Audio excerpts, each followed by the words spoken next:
What's next for the Rockets? Why their game?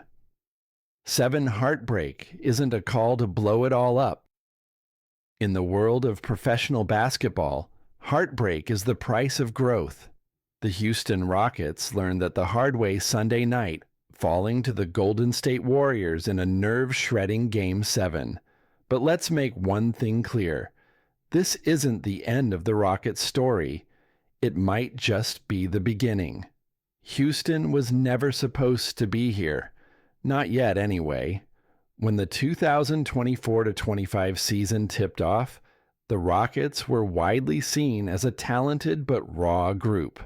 A collection of rising stars still learning how to win. But something changed.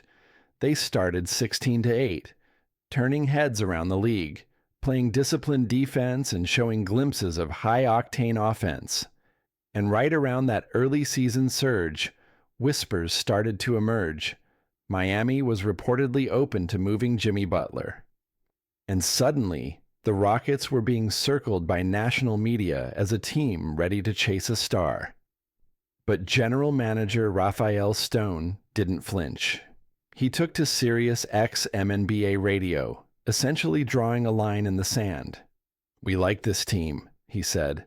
"We definitely do not intend to change anything. We want to continue to develop our guys, full stop." In classic GM speak, it sounded routine, but the timing was everything. Stone wasn't just quelling rumors.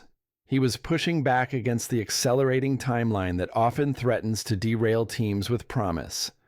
The Rockets were good, but they were still growing. And Stone, unlike so many decision-makers in this league, wasn't about to mistake a hot start for a championship window flung wide open. That decision, the choice not to overreact, may go down as one of the most critical in Houston's rebuild. Because in today's NBA, the gravitational pull toward win now is relentless. We've seen it time and time again.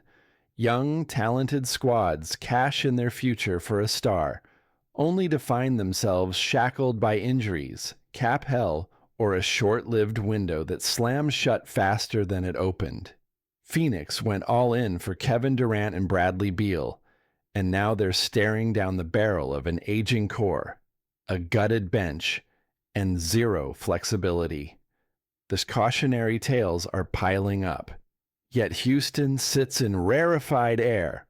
This team just won 52 games and took a battle-tested dynasty to the brink. 7 of their 11 most used players are 23 or younger. They have arguably the best draft asset portfolio in the entire NBA. 3 unprotected Suns picks, including this year's, an unprotected Mavs pick in 2029, and a 2027 swap with Brooklyn. They've managed their cap brilliantly, signing Alperen Sengun below the max and giving Jalen Green a 3-year guarantee. That's long-term leverage. That's power. Could they flip some of those chips for a star right now and contend for a title in 2026? Absolutely. But should they? That's where things get complicated. Let's say they trade for Kevin Durant. On paper, you're pairing a proven all-time scorer with a loaded young core. But even in a best-case scenario, Houston's not automatically leaping over Boston, Oklahoma City, or Denver. Maybe not even the Clippers or Bucks, depending on how the offseason shakes out. Add Durant, and you join the 5% Club, a term coined by former Rockets GM Daryl Morey, referring to teams with at least a 5% chance to win it all. That's nice company. But how long do you stay in it? Durant is 36. Maybe you get 2 years. Maybe 1. 1 injury, 1 mismatch, 1 locker room hiccup, and the whole thing goes sideways. And then what? Your future's mortgaged, your picks are gone, and your young talent is scattered across the league. The NBA has changed since Morey coined that philosophy in 2012. Back then, a dominant team like LeBron's Heat or the Warriors could own the finals runway. Today, we've had 6 different champions in 6 years. Parity is the new king. In this climate, sustainability is more valuable than short-lived dominance. And the Rockets, whether they fully realize it yet or not, are built to be sustainable contenders, not flash-in-the-pan dreamers.